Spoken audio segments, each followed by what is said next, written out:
अपने दुल्हा का बड़ाई करे। भाई नया नगरी दुल्हन है। अब बागी जी गई ही तो बागी जी के ही दुल्हन माना थे हम। इनके दुल्हनिया रहे। अब दुल्हा तो हरी मके रहा। तुम दुल्हनिया मन साफ रहे ऐसे पहन के घूमत रहा। ननदिया उनका नगीना भैया नहीं रहा। ननदिया नगीना भैया नहीं है।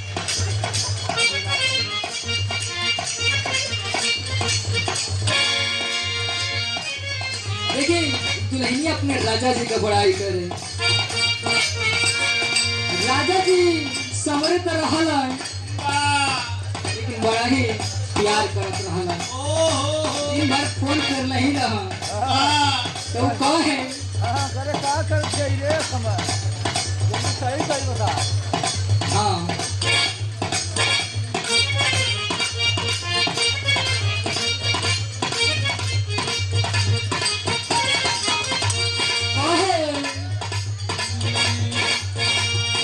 कर गई हो सुनर कर गई हो।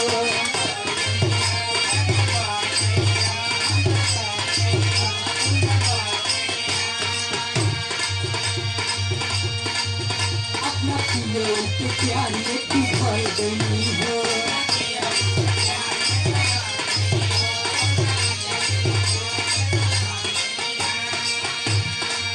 हम तो कर गई हो सुनर कर गई हो।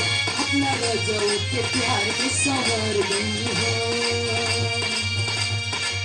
ये खुशी रही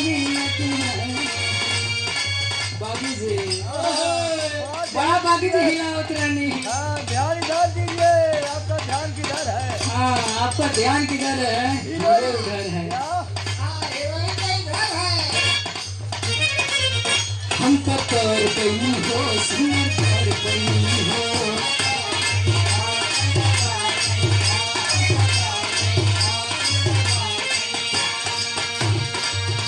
अपने रजो के प्यार में संवर गई हो।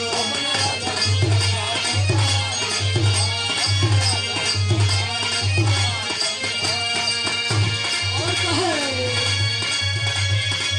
ये खुशी रहे लगवा सब पिया तुझे।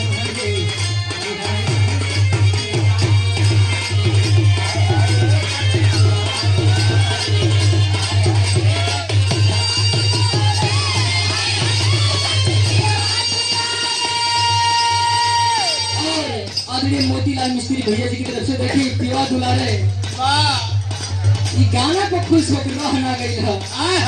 देखिए क्या प्रकाश से बात किया गाना तो गुजरात में।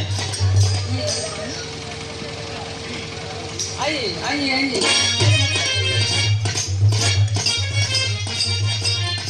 ओहो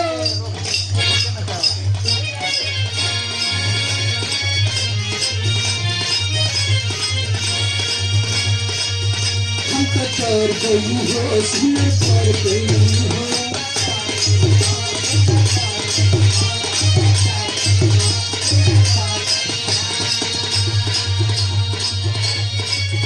अपना पियो के प्यार की तू भर गई हो।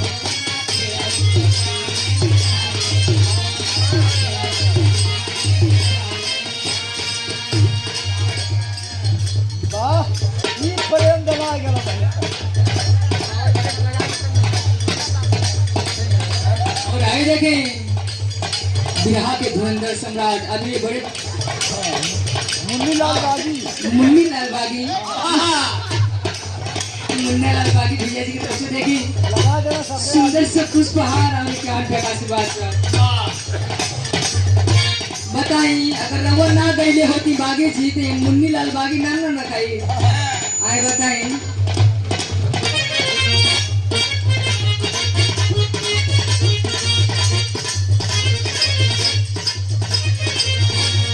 कर गई हो कर गई हो।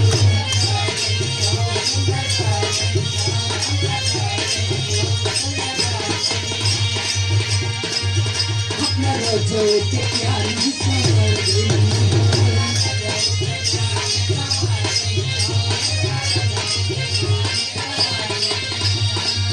और कहे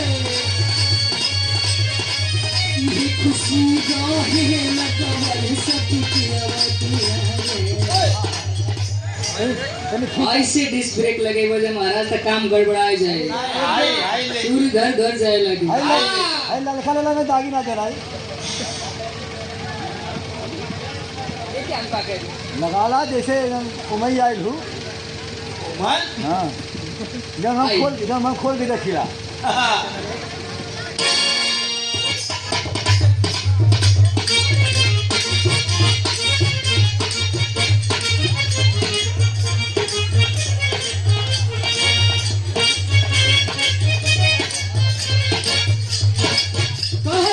हम तो तोड़ गई हो सुनर तोड़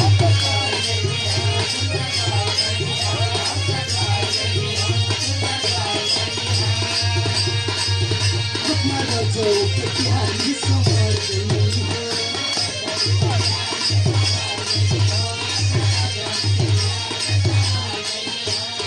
हम तो तोड़ गई हो सुनर तोड़ गई हो अपना रजो के प्यार में संवर गई हो